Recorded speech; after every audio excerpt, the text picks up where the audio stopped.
안녕하십니까, 정마입니다. 오늘 드릴 말씀은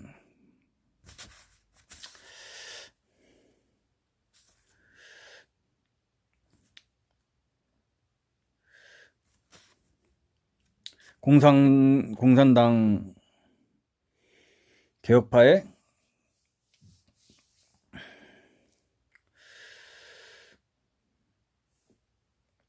한 사람을, 공산당 개혁파 지도자의 한 사람을 말씀드리고자 합니다. 예전에 60년대 초반에, 또 50년대 스탈린 이후에 소련 공산당 지도자로 활동했던 후르시초프에 관한 이야기입니다.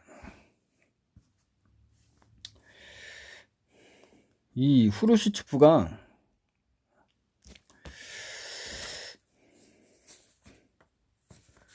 제가 관심을 가진 계기는, 저도 소련 공산당 전문가는 아닌데 30대 때 쿠바 미사일 위기에 대해서 조금 공부한 적이 있습니다. 1962년도에. 근데 저는 뭐 그렇게 관심을 안 가졌던 사건이었는데, 이 쿠바 미사일 위기 사건이 정말 굉장한 사건이었다는 것을 알았습니다. 굉장히 중요한 사건입니다. 까딱 잘못했으면 인류는 그때 멸망했을 겁니다. 전면 핵전쟁으로 인류가 멸망할 뻔한 가장 심각한 위기였습니다.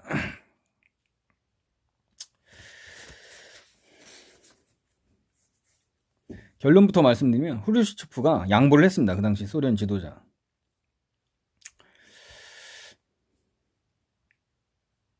그 당시 미국 케네디 행정부에게 우리가 쿠바에서 핵무기를 철수할 테니 당신들도 터키에서 핵무기를 철수해라.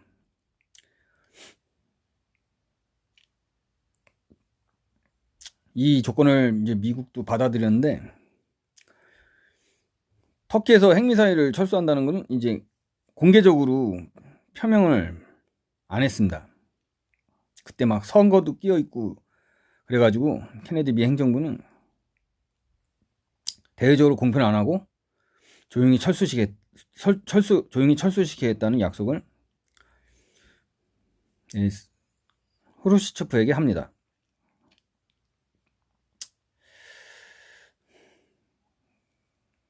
그래서 이제 그 위기가 가까스로 해결됐는데,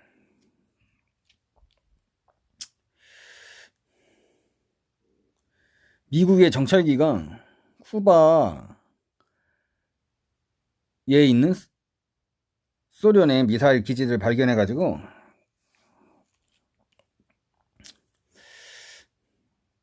그것을 제거하기 위해서 미 군부에서는 전면 침공을 하자, 쿠바에 대해서. 이게 대세였는데, 이게 참 살 떨리는 게 뭐냐면, 그 당시 쿠바에는 소련군이 배치한 전술 핵무기가 160개가 있었습니다. 중거리 핵탄두 미사일이 160개. 또 쿠바에는 미군의 군사기지가 있습니다. 관타나모 기지라고. 거의 한 방에 가죠. 중거리 핵탄두 한 방이면 관타나모 기지가 박살나고, 미국 남부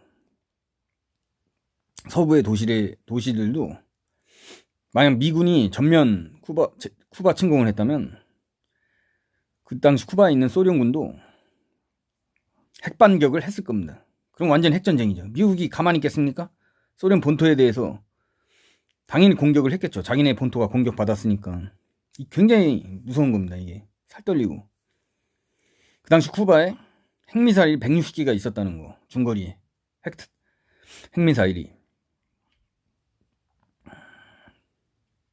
미국은 이제 봉쇄를 선택했는데, 보통 공산당은 이런 속성이 있습니다. 공산당에서는 강경한 주장을 해야 그 주장하는 인물이 정치적 입지를 확대시킬 수가 있습니다. 입지를 다지고 확대시킬 수가 있습니다. 자기 권력을. 공산당 정책 결정상 강경한 주정을 해야 그 지도력이 굉장히 확장이 됩니다. 근데 후르시초프는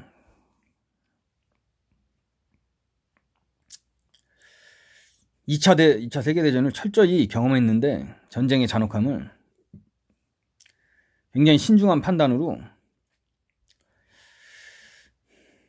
미국을 자극하지 않으면서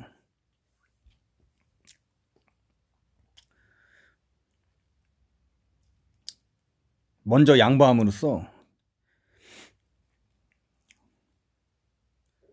절망적이던 상황에서 협상의 물꼬를 틉니다.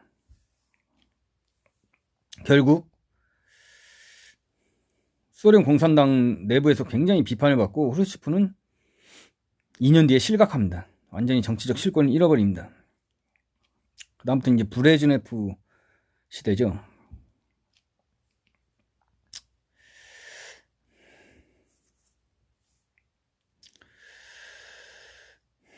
후르시초프는 대학을 안 나왔습니다. 일자무식입니다. 원래 가난한 농촌 출신이고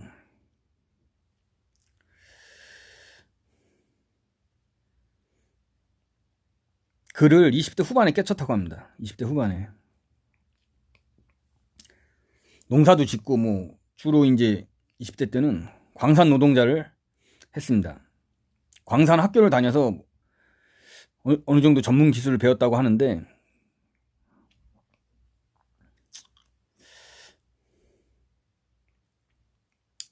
하여간에 뭐 가난한 노동자니까 이제 공산당에 입당해서 활동을 했겠죠. 20대 후반에 진짜 글을 깨쳤다는 거. 20대 후반에 한국인 중에 20대 후반에 한글을 깨친 사람이 있나요? 요새 세상에?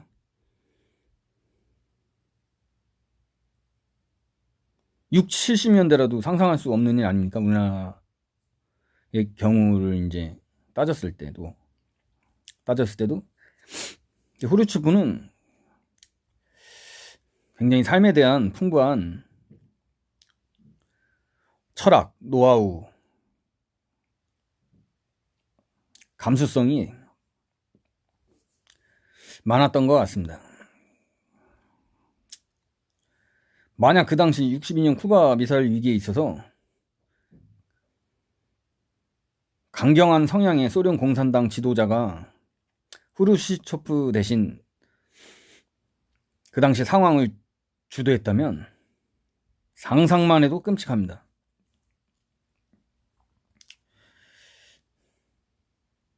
철저히 양보하지 않던가 뭔가 작은 게 도화선이 돼가지고 이제 전쟁이 터졌겠죠. 그 당시 케네디 미 행정부도 쿠바에 소련군이 핵탄두 미사일을 배치한 줄은 몰랐다고 합니다. 미사일은 어느 정도 있겠다 이렇게 예상은 했지만 핵탄두가 160개나 있을 줄은 나중에 알았다고 합니다.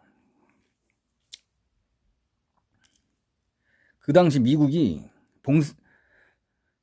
쿠바 해안을 전부 봉쇄했는데 만약 봉쇄가 실패할 경우에 쿠바를 전면 침공하려고 했습니다.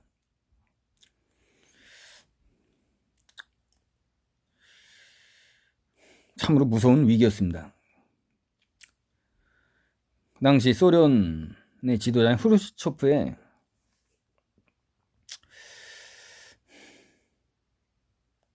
삶에 대한 통찰력, 정치적 통찰력이 인류를 구원한 측면이 크다고 저는 생각합니다.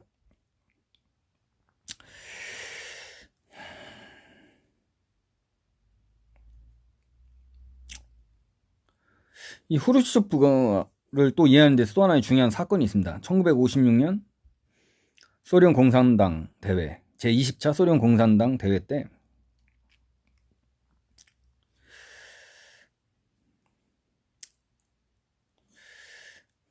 굉장히 충격적인 도전을 후르시초프는 합니다. 바로 스탈린 격하 연설입니다. 스탈린 자체가 기회주의자고 도살자였다. 스탈린 밑에 부하들이 대숙청을 주도한 게 아니라 스탈린 자체가 대숙청을 주도했다 하면서 장장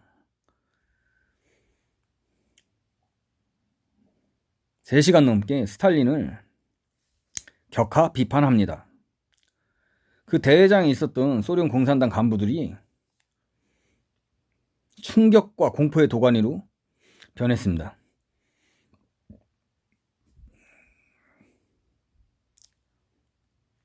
만약 북한에서 김정일이 죽은 다음에 김정일의 후계자가 된 지도자가 한 3년 뒤에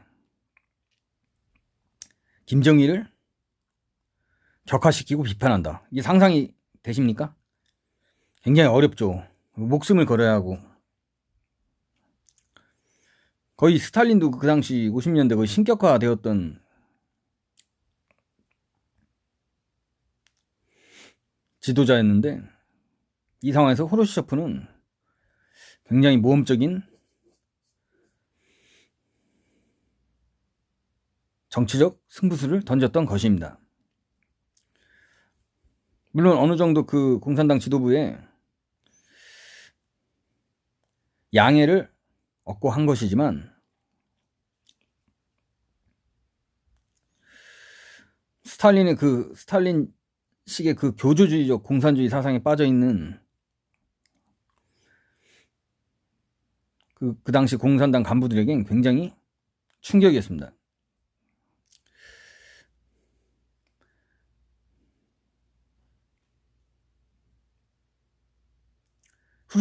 후르시초프를 상대로 쿠데타를 감행할 수도 있었던 굉장히 위험한 시기이기도 했습니다.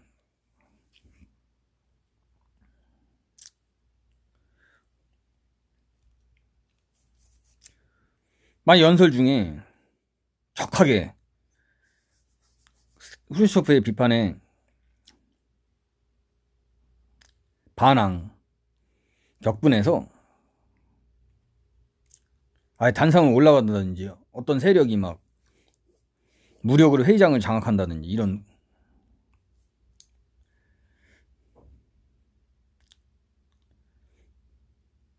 쿠데타가 발생할 수 있는 위험한 상황이 있었을 수도 있는데 후르시초프는 나름대로 공산당 지도부에 내락을 얻고 양해를 얻고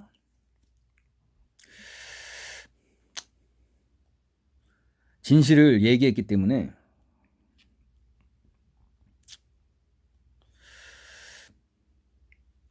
소련 공산당은 스탈린식 교조주의로부터 어느 정도 크게 벗어나는 데 있어서 가장 중요한 역할을 했습니다.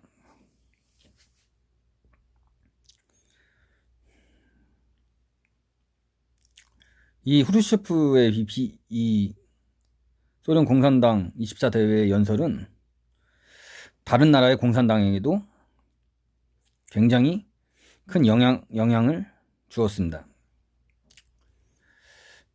아쉽게도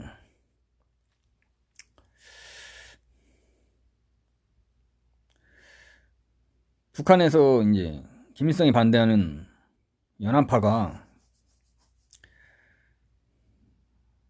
공산당 대회에서 김일성을 비판하다가 그 김일성파 세력의 반격을 받아서 흐지부지 됐는데 연합파는 이제 숙청당하죠.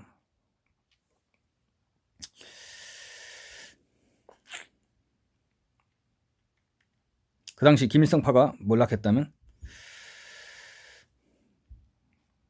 북한이 저 정도로 엉망이 되진 않았을 거라고 사료됩니다.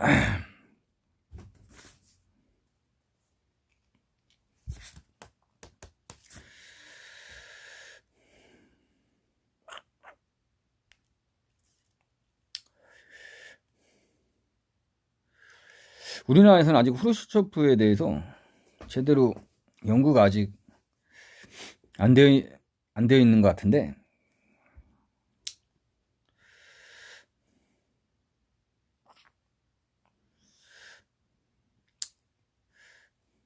후르시초프 같은 공산당 개혁파에 대해서 중요한 연구 성과가 발굴되기를 저 개인적으로 소망합니다.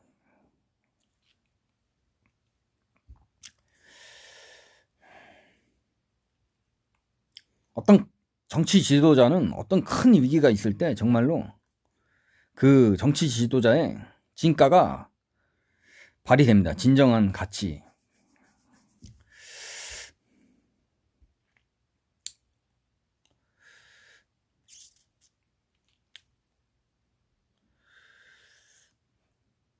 그 지도자의 참된 가치가 위기 속에서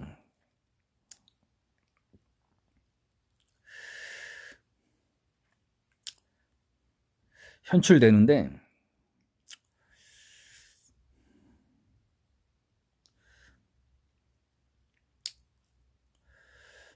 후르시초프는 굉장히 역사적으로 또 국제정치적으로 굉장히 연구할 가치가 있는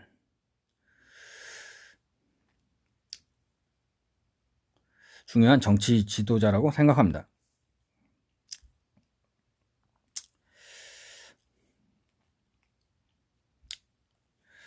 오늘 시청해 주셔서 감사합니다. 감사합니다.